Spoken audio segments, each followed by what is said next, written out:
today again. Today we have few experts from the hospitality who have been handling the core operations and employees at different level in different areas.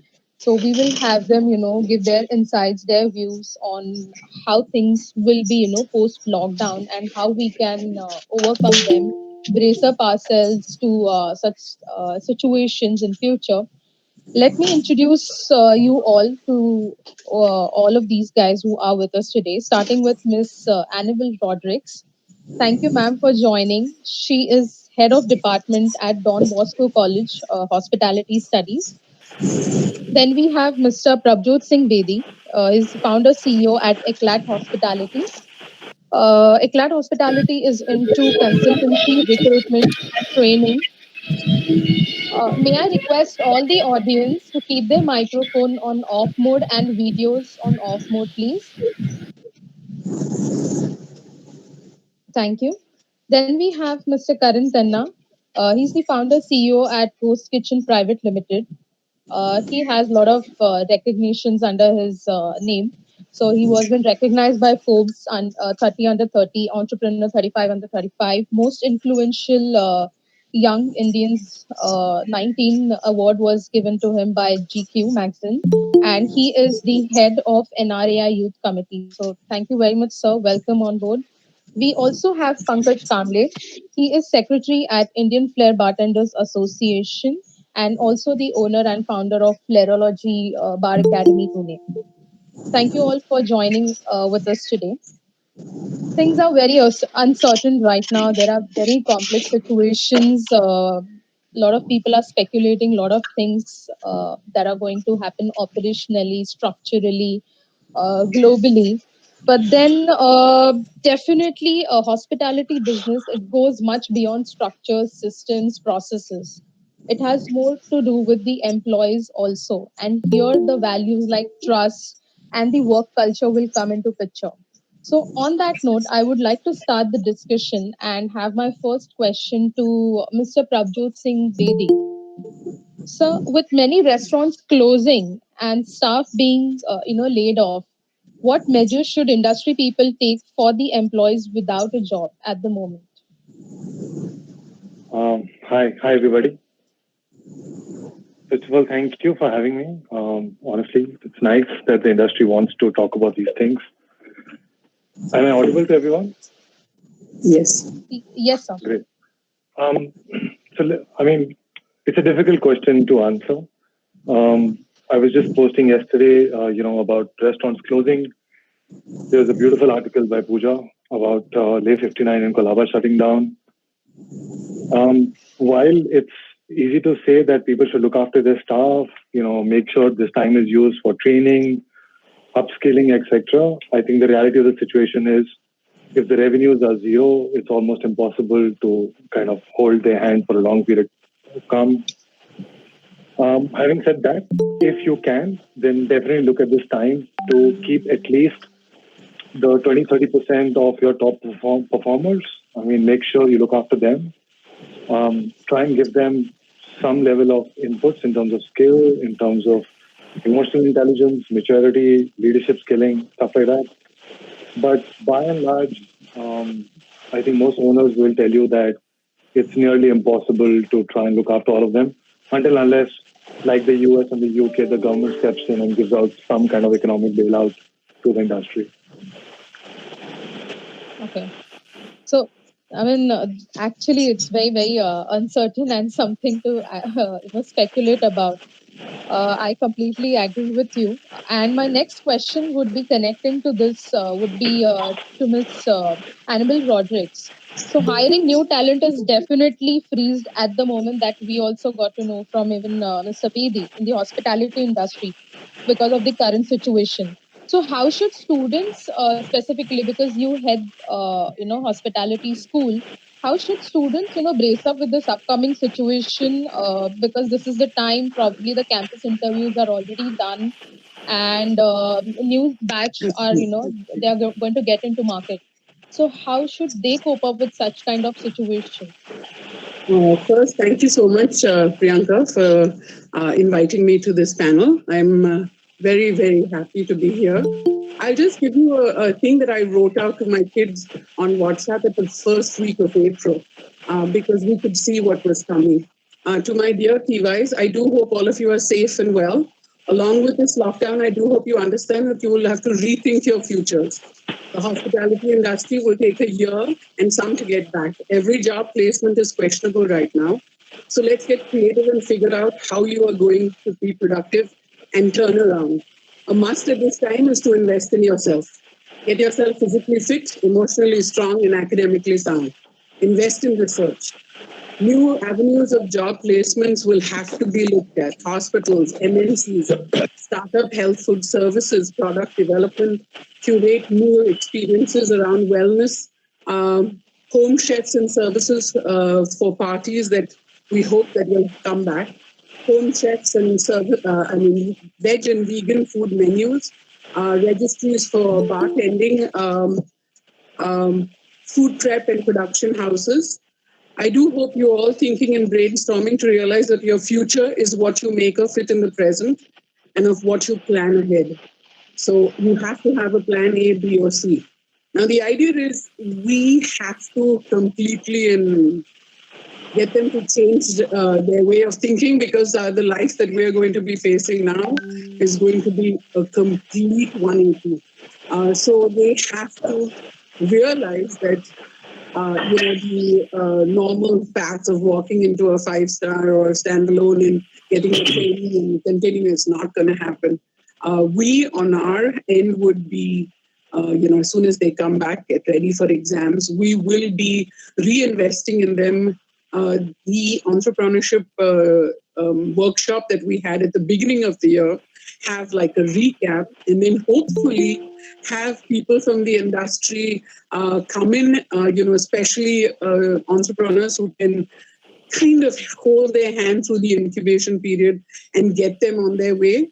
Our campus having 3,500 students would be a great, starting point for them to be able to start these little mini ventures to get them between this interim period when the industry finally gets back on its feet.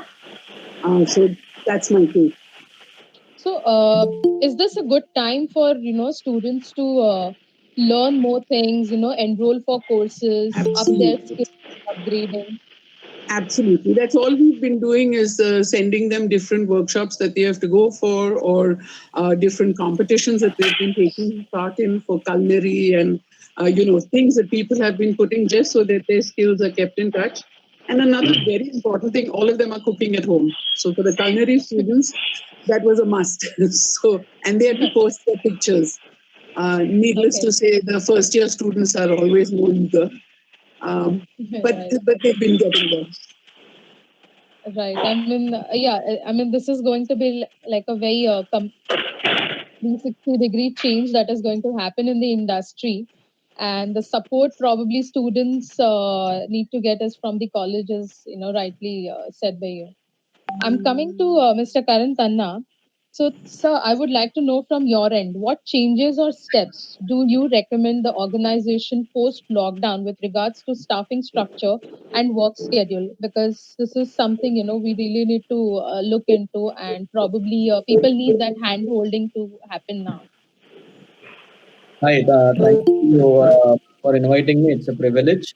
Well, I think this question is something which, is yet to be fully answered because the scenario is changing every day, and we do not know that what are the limitations that will be put on us when we are allowed to open. And because we are a diversified nature of business, which means that there are fine dine, casual dine, QSR, takeaways, home deliveries. The rules for every vertical could be different. But for sure, in any business or in any vertical, whenever they allow us to open up with the limitations, there will be a drastic fall of business, and this drastic fall of business will mean that we will not be able to sustain with the number of staff that we have currently. So, my advice or what we are trying to do, and some of my friends are trying to do, is that we are trying to reskill some of our staff to do multiple jobs. We are trying to probably build a channel through which we can take direct deliveries, so that we don't have to leverage the third-party aggregators delivery staff, but use our delivery staff instead so that they can be employed. So it's a little complicated to answer, but having said that, I think reskilling the staff and if need be, we might have to ask staff to leave some of the staff. It's very unfortunate, but for the survival of organization, which supports the employment of so many staff, we might have to take this hard decision.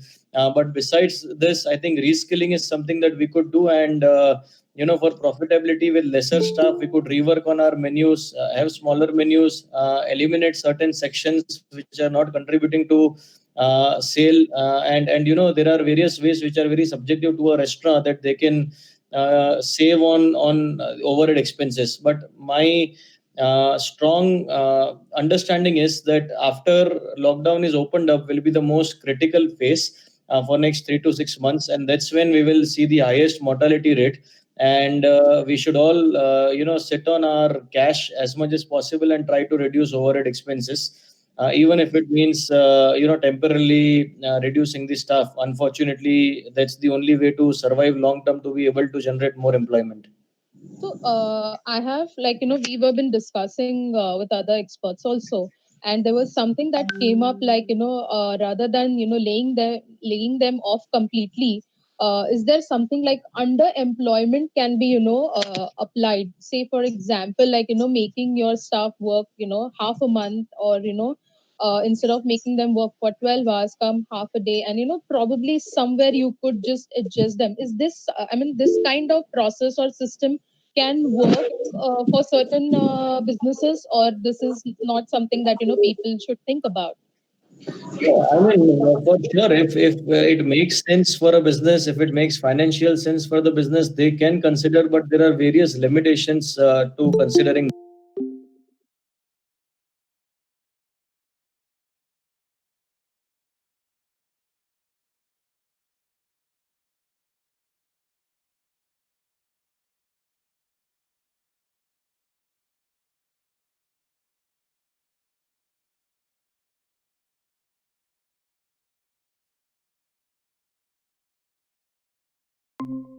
So, having said that, I feel that it's a little difficult to for a blue collared staff management to be able to manage them in half shifts, or divide the jobs, because ultimately we might not be able to reduce the salary of each one of them in the proportionate proportion of the work hours that we might be reducing, and it might not serve the purpose of the restaurant. But if all the staff is agreeing, if the organization is small, the owner can have a talk with all the staff that we are going to have a 50% drop in sale, and hence we need to reduce our staff expenses by X percentage, and everyone will have to equally take this hit, and we can divide the working hours. And if staff agrees, why not? I mean, this is the time to be most creative. This is the time to support the staff the most. So if both of this can bridge, and we can work out some out of the box solution, which is also compliant with statutory norms, then for sure we should try to retain all our staff with whatever little we can contribute to them. Of course, I think talking to them and getting the problem addressed is, I think, the need of the hour, probably. I'm going to come to Mr. Pankaj Kamble. So Pankaj, I would like, because you are part of beverage industry, and things are going to be very different. No more parties, no more nightclubs. So what change do you foresee in working patterns at bar and lounges, and how one should adjust to these changes? Okay. First of all, warm greetings to everyone out here. And thank you, Priyanka and Mr. Kulkarni, for creating this platform for discussion. Um, as you said that there will be definitely a lot of challenges in terms of parties, in terms of social distancing. I mean, the world is going to change altogether. The partying scenario is going to change. And there will be a lot of things. And the last thing which will operate, I believe, is leisure segment, and bar somewhere falls into that. So bars and all these kind of places which gathers people, and there is a lot of high energy flowing on all together. And as you all know, that government has always been more flipped towards alcohol and its laws. So whatever, whenever it was imposed, there's always been a challenge. So, for example, if you take in Bangalore the music system, the music which shuts at 10 or 11, which had created a lot of impact. Apart from that, there was this new rule which had come in between of 500 meters. So many bars have shut. Again, due to this pandemic, there'll be definitely a lot of things which will change. We have never thought of because we thought that this is the industry which will always be it's like a recession proof and we are the ones who will be hit last. But then this time the table turned and everything which is happening is first being hit by us now. And there are very few chances of opening very soon. So at the moment I do not see parties happening very soon. In case if bars opens also after this lockdown, the first and foremost, the most important thing which we will have to look into is going to be hygiene and sanitization. This is going to be the top priorities. Masks, gloves, sanitizer is going to be the new thing, all and everywhere. And will have to accept this, and it will be one of the part of our daily life in bars. Apart from that, just not that. But then I believe parties will not happen as much like the social gathering which used to happen, which will be which will take a long time to come back. And as we all are social animals any which way, and Indians love to socialize. This will pace up, but it will take time. There'll be a gap. What will happen for the current moment, I believe, is bars like which will be maintaining social distancing, or the concept of DIY cocktail bars, or probably cocktails bars like you can call quarter systems where packaged mixers are served all together, stuff like those. Apart from that, if government is more lenient, if they reduce liquor licenses, renewal fees of bars, which are one of the most heaviest on any bar, what apart from that, if they can leverage certain more facilities to the bar industry, like for example, delivering cocktails, pre-mixed cocktails, like pre-batch cocktails. Even these takeaways can go with sanitary napkins, your eyes, and DIY, so that the guests can do it themselves. So these things will somewhere help in employment as well to increase the revenue also somewhere because people want to enjoy, people want to have drinks from their favorite bars. And if this delivery facility works well, and if this is allowed by government, this can open up a new market altogether. Because in China in 2016, there was a boom in this industry of delivered cocktails, I mean to say. Apart from being social distancing, there will be a lot of new things. The scenario will change. The bars will will shift to rather touchless technologies in menus. There will be a lot of things which will come into like private compartments maybe. People will not like to get engaged with staff. People won't like to get contact with bartenders and staff and to maintain a certain distance from them. So this will create somewhere a new opportunity for a different set of bartenders. So if you see, bar is always one of the place where there is a lot of energy. Bartenders are one of the few people in the bar which creates a lot of energy altogether. So what can take place? So as you know that people, so earlier what used to happen, 10 years back, there was a culture of flair bartending, which moved on slowly to storytelling and when people can converse with each other and stuff like that. But this thing will go off. Now people will be at their tables at a distance and how a bartender can entertain. Where I believe 10 years back, what has taken a big leap was flair bartending. Will come back again into action, again into picture, and will play a very important role to entertain guests. So I believe there are a lot of things which we'll need to adapt to, which we'll need to apply. And once the new rules and regulations, which will be laid by government, will help us also to move forward. So at the moment, I believe adapting to new rules and regulations will be the key thing. And the faster the person will adapt, will make people or employees or industry people to survive. Yeah. Yeah, I think it's more of being very creative with your operational, your bar skills, and then Presentation. yeah, presentations, and then all the guidelines that are been imposed, or rather rules and regulations imposed by our so-called government and the excise department. I think Right. that's going to be a challenging job for each and every one of us. Coming back to Mr. Prabjot, What should aspiring students and employees looking for opportunities on international land do now, as there will be restrictions on travel? So, is this good time for people? I mean, the domestic business owners. Is this good time to have this kind of talent, getting hired, or how do you want to put your views on this? Um, See, it's so what we've been studying about the COVID, right? It's Yes. a very localized thing. It's a very community kind of spread. You already have within India red zones, orange and green. As you go forward, you will have entire countries becoming red, orange, and green. New Zealand is already improving. I mean, that's a great place if you want to work and live. Um, but I think it's going to come down to first the nationalism getting over. Take America for example. They want to give jobs to Americans first before anybody else. So I think till borders don't won't open till the local community doesn't have enough jobs for themselves, so to speak. Yeah. So those economies need to build. What you can do in the moment is kind of go beyond the typical countries that you want to work in. I mean, most young students want to work in the US or Canada or Europe, UK. You'll probably have to look beyond that and look at other countries, probably not even English speaking countries, and therefore use this time to probably add a new language to your portfolio. But definitely, you'll have to go beyond the classic top 5 or 6 countries out there.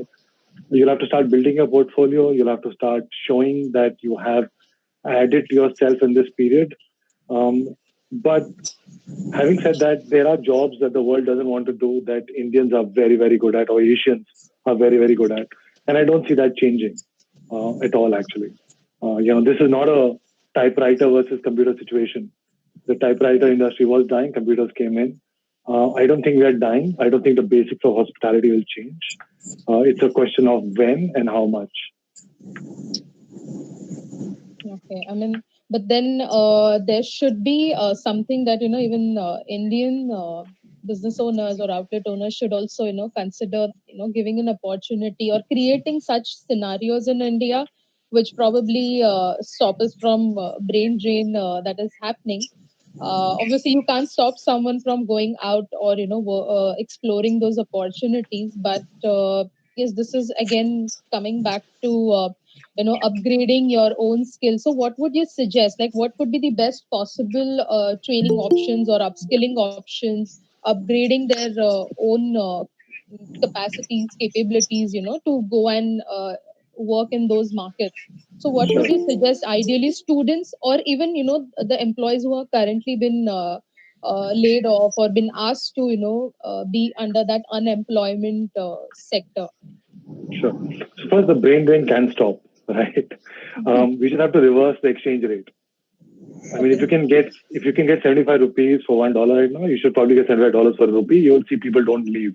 I think the exchange rate makes it much easier to go abroad. Working conditions.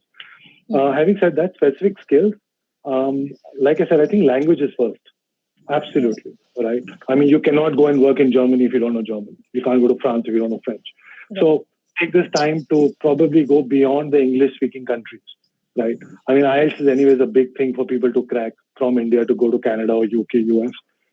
Use this time to increase your language skills because that's one of the foremost things to travel abroad and be able to work and be successful, right?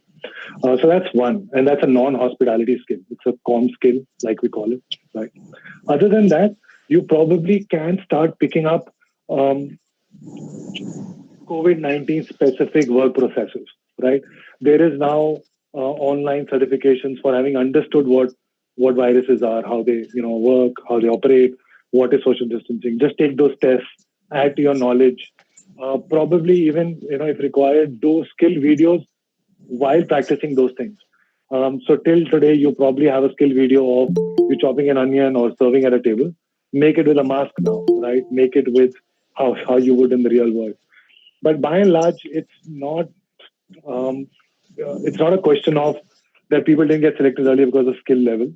The skill level at the entry level is not that great. You don't need that much. You need great comm skills and a basic understanding, which hotel management schools are doing a pretty good job at. I think the time is to now seriously come back to the drawing board look at the world map and say, I'm willing to go to countries which are not necessarily English speaking. I'm willing to learn that new language. I'm willing to look at the culture. I'm going to spend some time understanding how they work, how they operate, and then apply to those places as and when we open. Makes sense. Makes sense. Coming back to ma'am, so how do you look at industrial training going ahead? Because uh, Yeah. generally, that's like second and third year students. Probably this is the time for them to work with the industry. And now, I mean, currently the employees who are working with them are not going to get salaries or probably going to get paid half. How students should be coping up with this situation? So the idea is first we are not going to look at training at all till December. At least for me, from what we were planning, the idea is you get the students back, you dust off all the cobwebs and the apathy that has happened and the inertia. Get them back into the classroom, get them back into academics. Make sure that we train them, reskill them, I love what Mr. Prajot said about making sure that they learn a couple more languages, that they get all the certifications that they need. And probably we'll have to rethink the way training is done. In essence, if the five stars are willing and they have the opportunity to take on trainees, then it has to be like a staging. You cannot expect to go to a 5 star and a 4 star or any operation right now that's bleeding and say, you've got to pay me for training.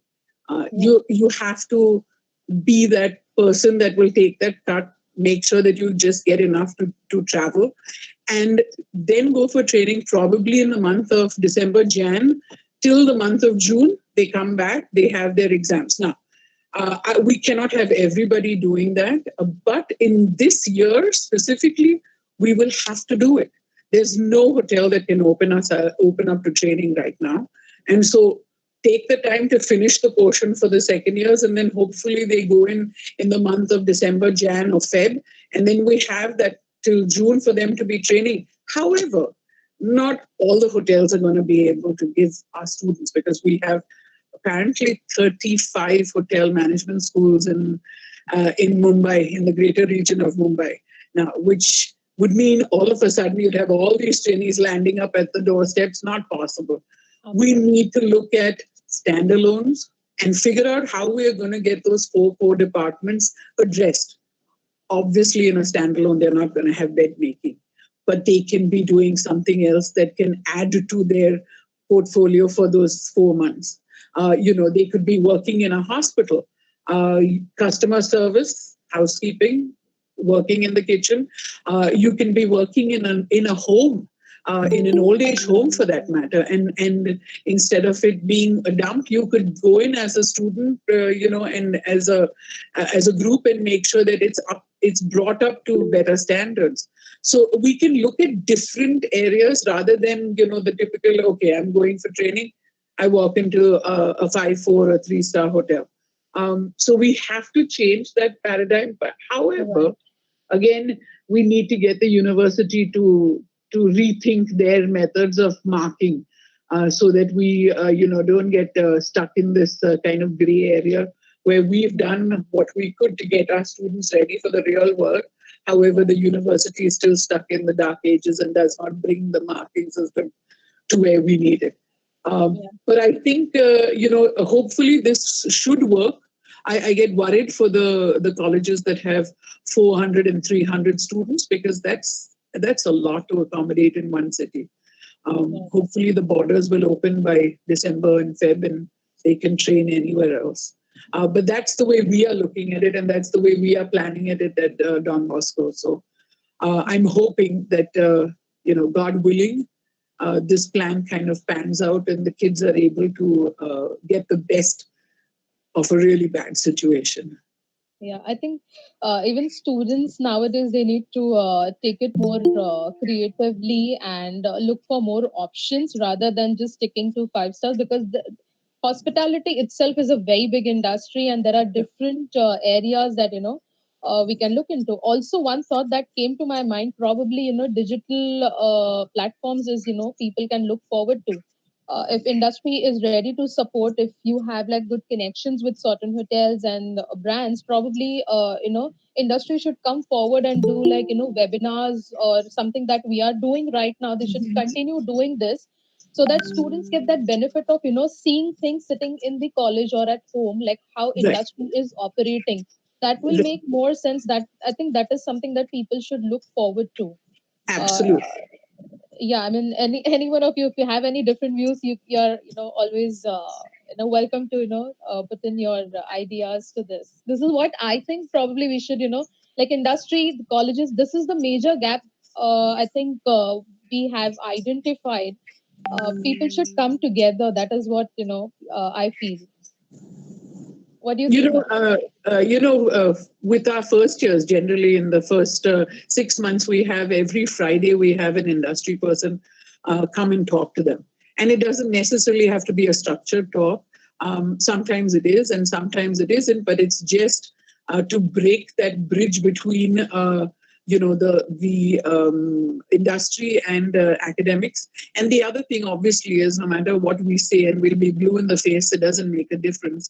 You have an industry person come, and it's the work. So we try and do this, but I think through digital media and the way you're talking, this we are all getting used to this system, and I hope that it continues where it's both ways. You could also have a couple of chefs and maybe F&B and RDM people sitting and taking part and watching students do their stuff, rather than it be once a year job placement, or I come in for Right. as an external examiner.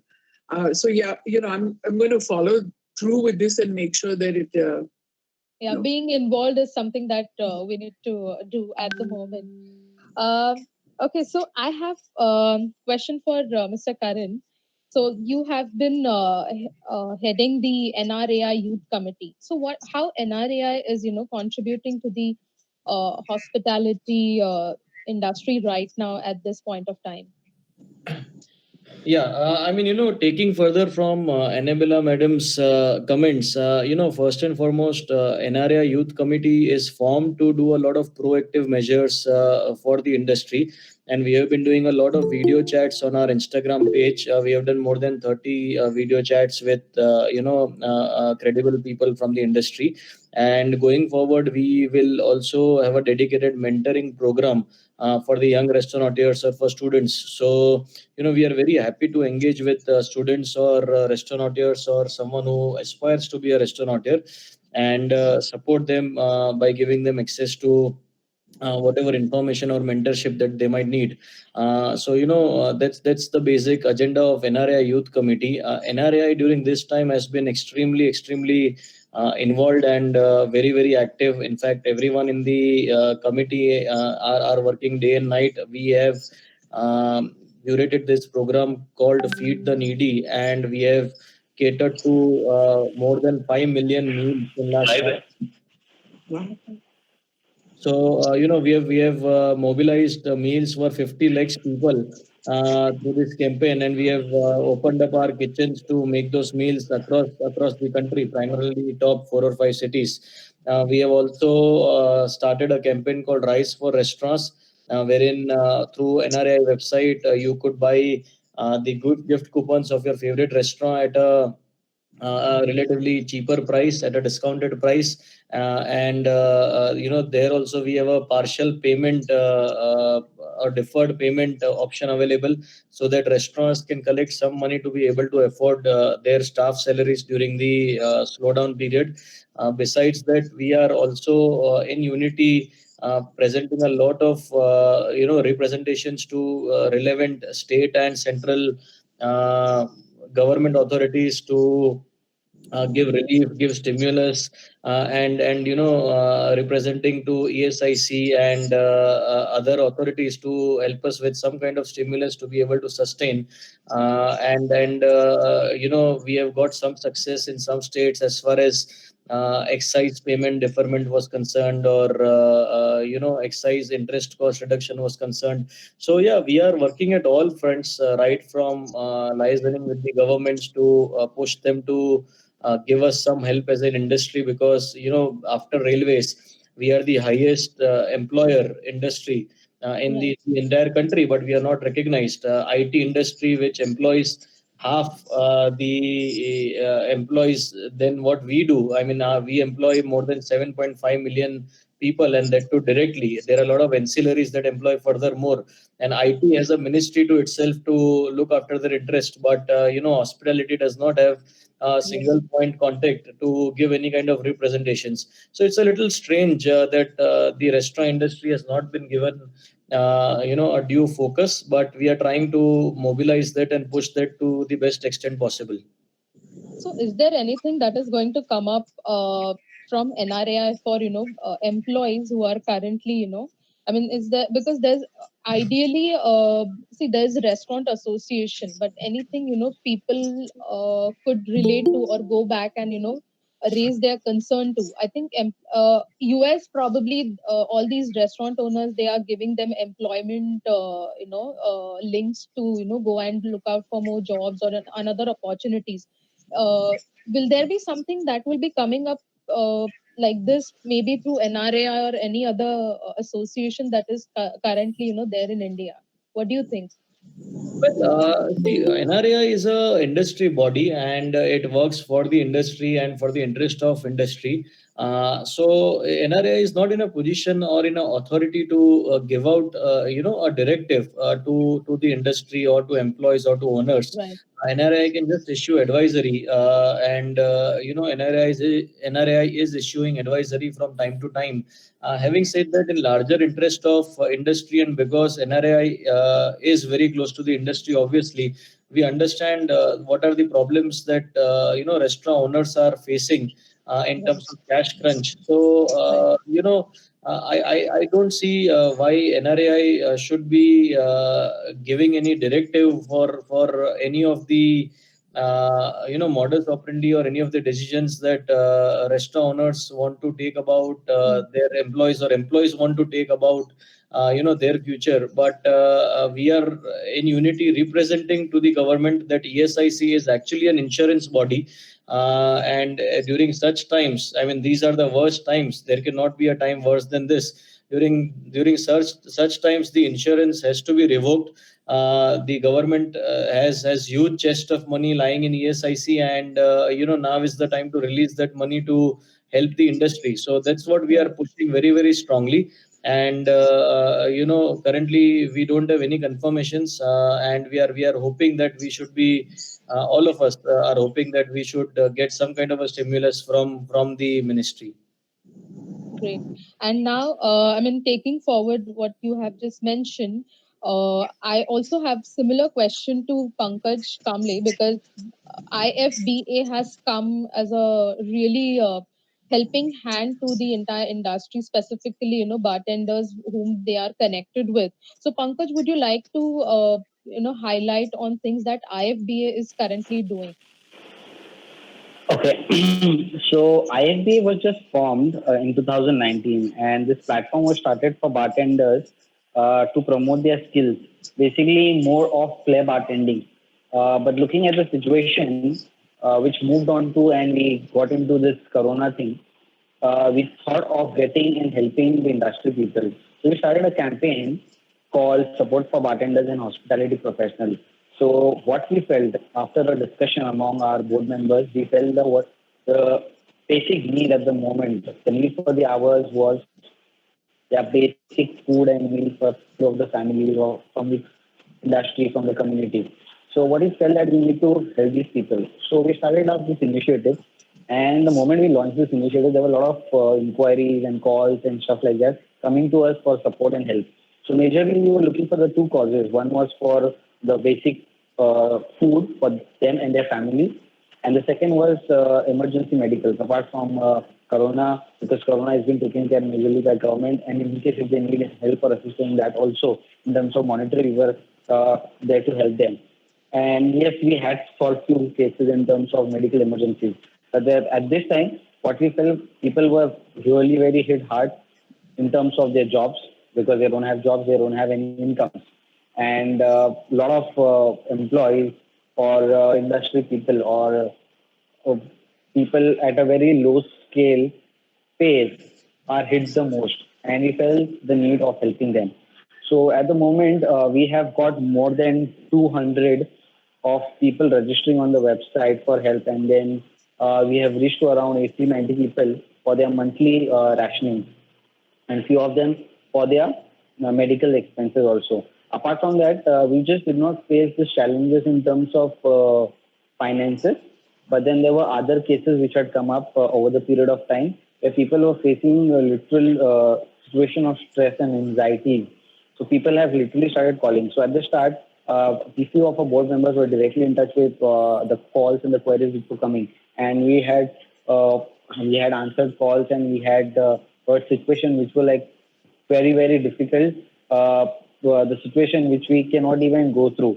So what we started understanding that people also need some mental support, some counseling to them, because there was a case I would like to share a light on. There was a case from one of the cities where the guy had called us, and he was a hotelier, and he had an experience of almost like around 20 years in the industry. But then before this thing was supposed to, before Corona, he left the job, and he did not have a job. He had a house to take care of. He had a family. He had his EMIs, loans, and other things. So he was so hard hit. He was so depressed that he messaged us saying that he would suicide. So we thought about this as a major concern, and we started counseling people, and we started creating platform on the other line as well, where we started mentoring and giving them a mental boost to people who really are broken at the moment. So we started doing this live session called Together We Can, and we did a healthy mind session. We did a session called Bounce Back, and so on. We are doing more sessions. Apart from that, we are also educating people in terms of new skills.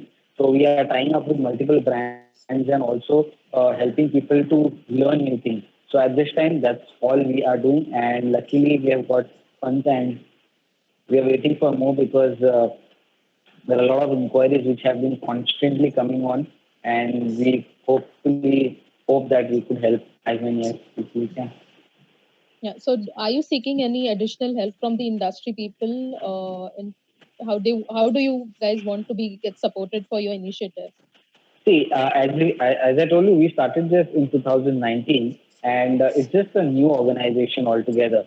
So we had limited funds with us, what we had when we started this initiative. So we started asking for donations from industry people. Few of them came forward and helped us. So at the moment, whatever funds we had, we could cater to them.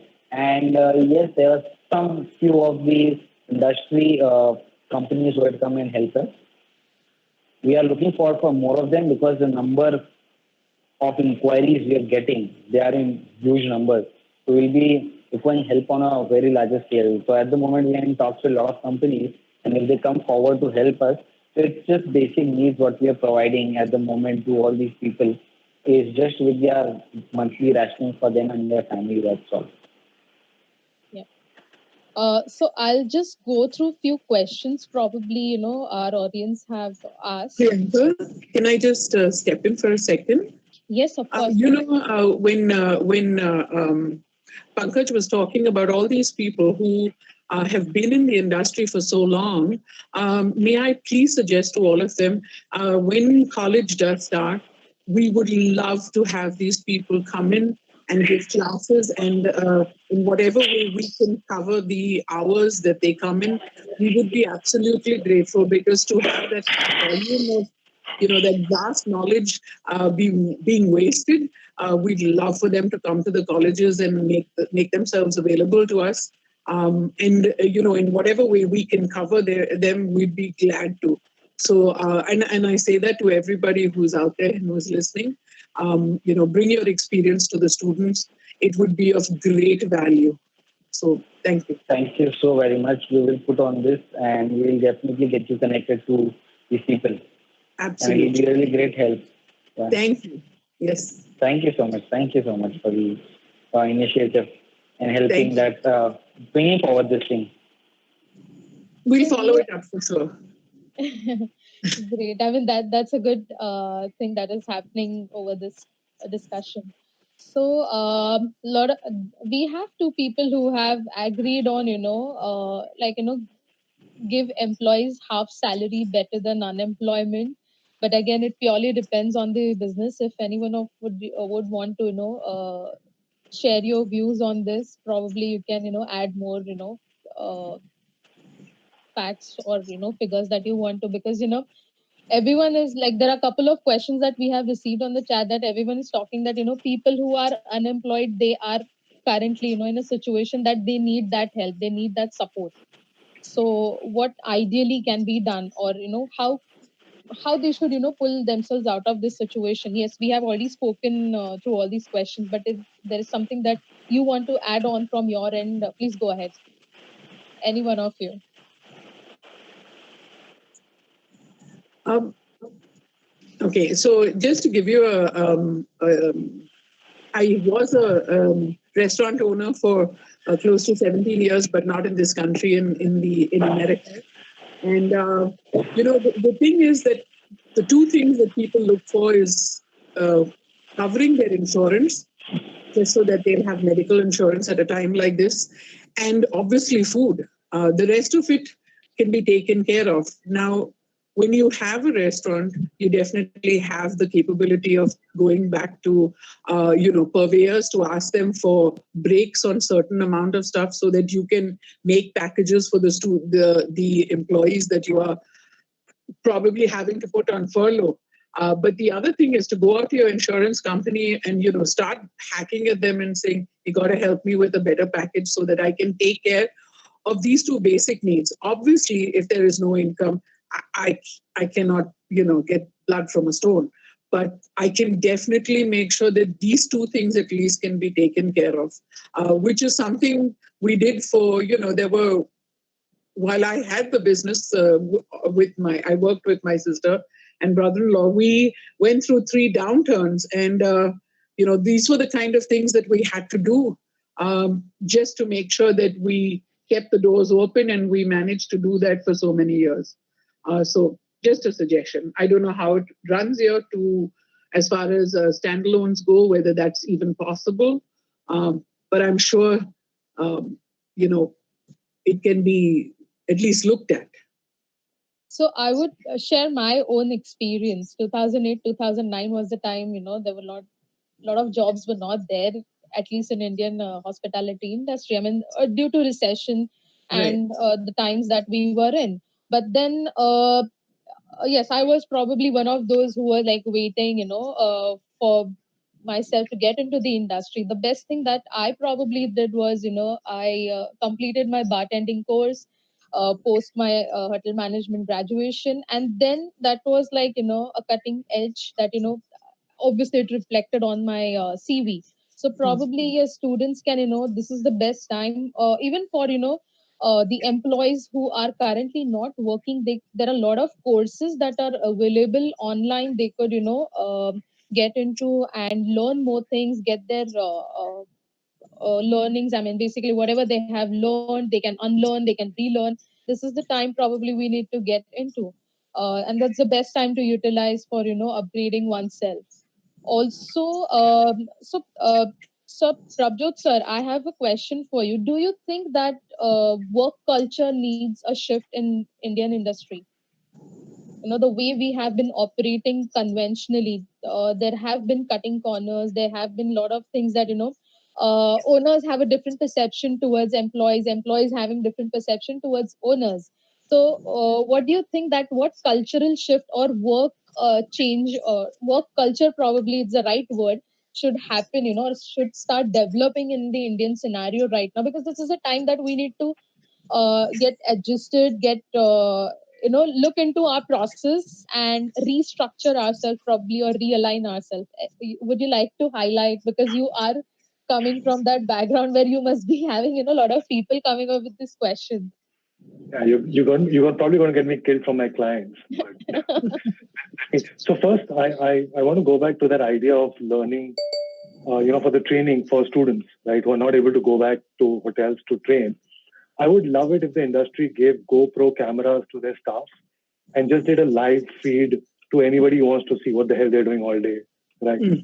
I mean, I have a 16-year-old daughter, and she loves Formula One, and almost every senior Formula One driver is today doing a Twitch feed and they're able to discuss how they look at a racing driver, their pedals and stuff. So I think it'll be really cool if the industry puts just some cameras on all the workers, and people can just see a live feed, right? I think you learn a lot of skill while you watch people work, but from the point of view of an individual, which today doesn't happen. We'll also create trust for guests and all. Coming back to work culture, so this is something that we've said for a long time. I'm an ex-Taj. I love what the Taj did for me. The amount of money they invested in my training and growth, I thank them every day. But increasingly, career has become an individual responsibility, not a company's responsibility, right? And it's both ways. Owners or employers say the minute you train them and get them ready, they leave for something better, right? There is no loyalty. There was a statement once made between owners saying, "500 rupaye ke liye, they'll go to the new job," right? For an employee, opportunities were humongous. I mean, if you're willing to move every 2 years, at the end of 6 years, you would have double or triple the salary than you would have stayed with that company and gone in terms of increment. So it made sense, right? I am not convinced that this is going to change any of that. Okay. I don't see any new loyalty turning up, etc. It'll be great owners who can support their staff, but end of the day, when things do become great again, the difference that 1,000 rupees makes to somebody earning 10,000 rupees a month is a lot. It may not look like much to an owner, but to that person, it's a 10% increment. It's a better life and stuff. Yeah.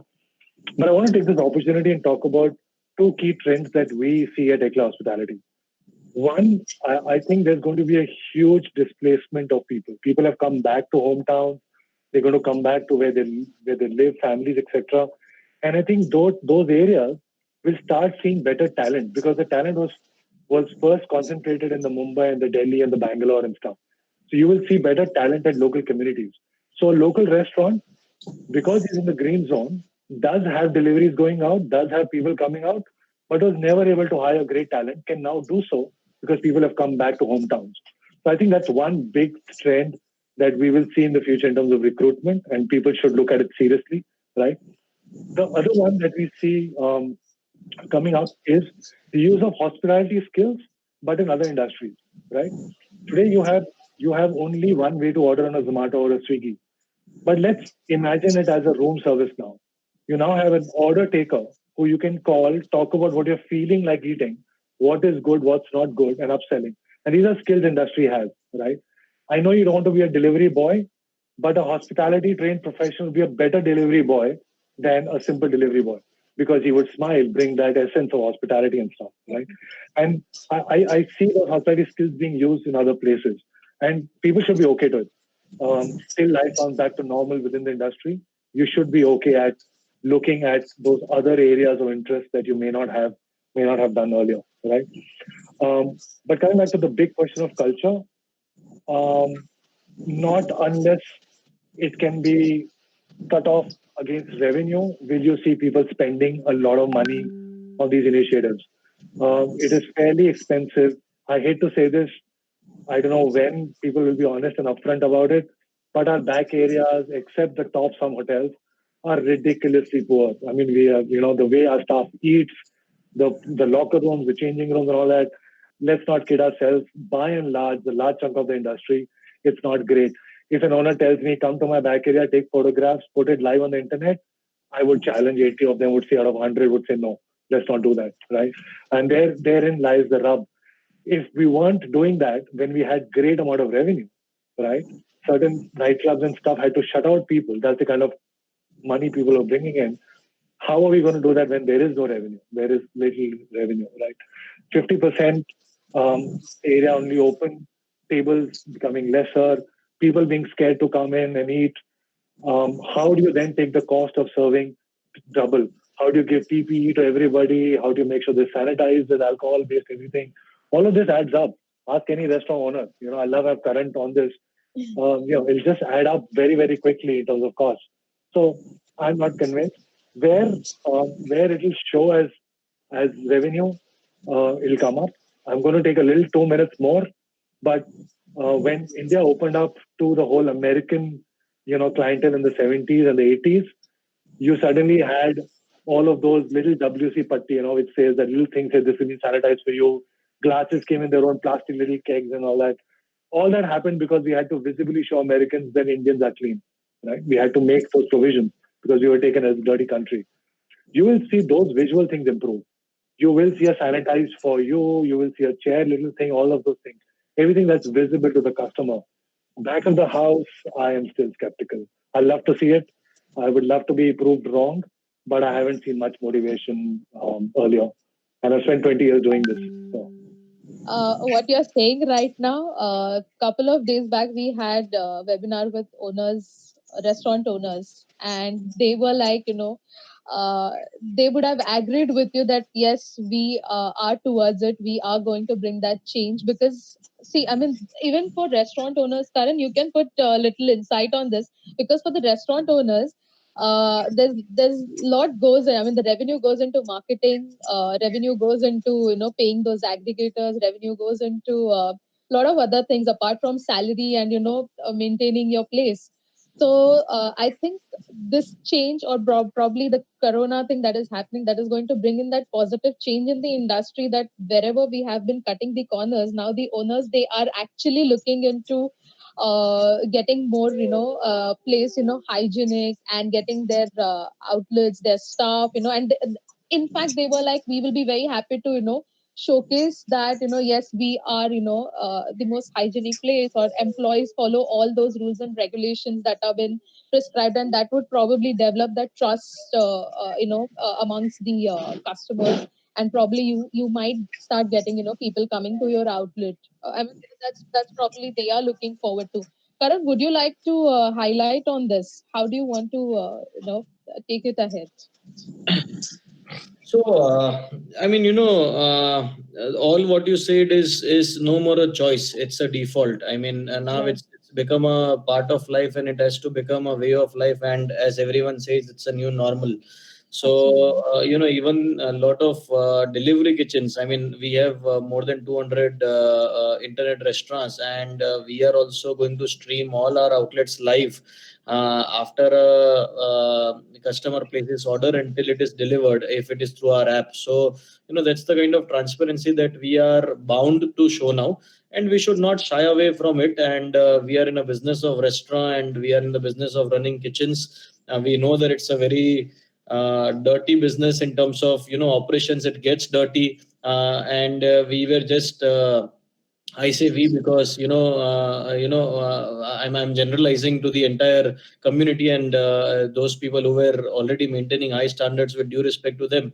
But we were ignoring and neglecting the hygiene factor, because there are no strict government authorities who also regularize or check this. I think now it has to become a moral responsibility and also a business need for us to be maintaining high standards of hygiene, sanitization, in front of the house, back of the house, and I'm sure even FSSAI will get stricter by the day, and we will be forced to do it, which of course will increase a little bit of cost in some or the other way for restaurants, and which restaurant has to either translate to the customer, and hopefully customer will be willing to pay for that extra hygiene transparency that the restaurant has taken a leap to show them and give them confidence.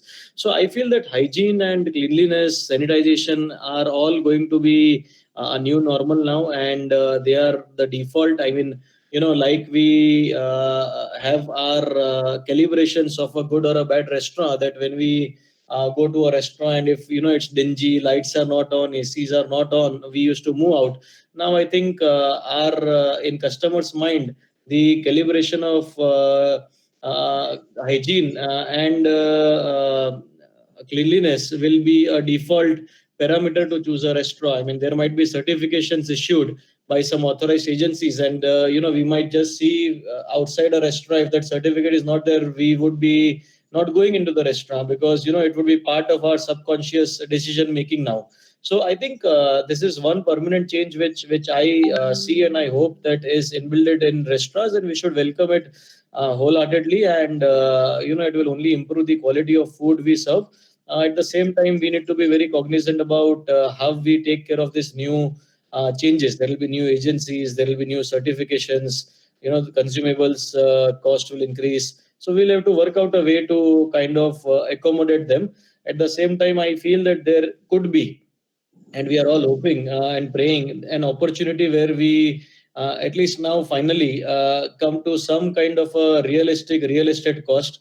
After this, hopefully landlords will be willing to reduce some portion of the rentals.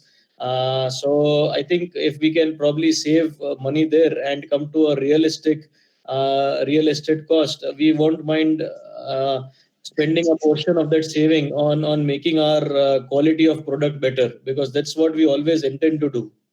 Right. I think it's a matter of coming together and helping each other. And so, Pankaj, do you have anything to say on this? Yeah. So basically, it was always like we do things when we are hit. So probably adding to Karan's thing. So we when we are literally hit hard, then we look forward to it. So probably, I believe health, sanitization, hygiene will become a marketing part now. And probably just not looking at the present situation of pandemic, probably also have more other things to look after, which we always talk about. It is about global warming, sustainability. So probably if that can be incorporated now and in future, we won't have to face any problem as such. I completely agree with you, and I think everyone over here would be, going with what you just said. And I think that sums up the entire discussion that we had today. I came across a very interesting poem in the morning by Robert Sovis, and obviously it's a very long poem, but then it had just two lines. I mean, the last two lines, that will justify that, what we are in the current situation and how we should look out, for things ahead. So it says that just have one more try. Just have one more try. It's dead easy to die. It's the keeping on living that's hard. So probably we have to keep on, going on and getting our stuff right, getting ourselves realigned and getting, everything in place. Before we sign off, I would just like to thank few people who have helped us, to organize this webinar. I would like to give special thanks to Skadush Media, who helped us to promote it on digital platform. HCS Global Corp, who gave us this platform to conduct this session. Koala Hospitalis, who is a training partner, and also E-Hospitality Management School from Myanmar. So thank you so much. Thank you, Karan. Thank you, Prabhut sir. Thank you, Annabelle ma'am and Pankaj for being with us today and sharing your views. I think this would have been the most interesting session for everyone. Thank you so much. And for the audience and Thank for you. you all, we Thank also have you. a WhatsApp group wherein we try and consult all these concerns on one-to-one basis. I'll be sharing this link very soon with you all. You can join that group, and if you have any issues operationally, we will be very happy to help you. Thank you so much, guys, and it was really great to have you all. Thank you, everyone. Thank you. Thank you very much. All the best. Thank Stay you. safe. Bye, everyone. Take care. Thank you so much. Yeah. Thank you. Thank you. Thank you. It was a very good session. Thank you.